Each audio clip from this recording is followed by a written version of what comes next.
আসসালামু আলাইকুম। আজকে আমি হোমমেড পাস্তা বানাবো। পাশে বানানো স্বাস্থ্যকর ও মজাদার পাস্তা বানানোর জন্য প্রথমে আটা নিয়ে নেব। তার মধ্যে স্বাদ মতো লবণ ও সামান্য তেল দেবো। ভালো করে মিশিয়ে নেব।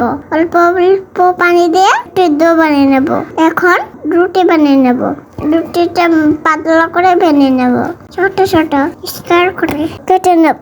কাটা এখন পাস্তাগুলো বানিয়ে নেব।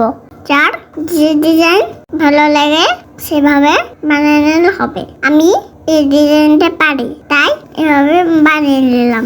এটা একদম সহজ ভাবে বানানো যায় তাই আমি এভাবে বানিয়ে নিলাম। এখন পাতিলে পানি গরম বসিয়ে তার মধ্যে নুন ও সামান্য তেল দিয়ে দেবো। পানিটা ফুটে উঠলে পাস্তাগুলো দিয়ে দেবো। পাস্তাগুলো সিদ্ধ হয়ে গেলে নামিয়ে ছেঁকে নেবো।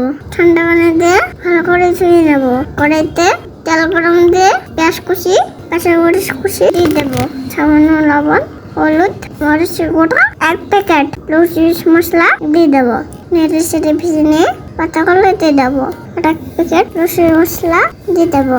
এখন একটু টমেটো সস ও সয়া সস দিয়ে দেবো। নেড়ে চেড়ে নিলেই আমার পাস্তা রেডি হয়ে গেল। সকালে কিংবা বিকালে নাস্তায় একদম জমে যাবে। অনেক মজা।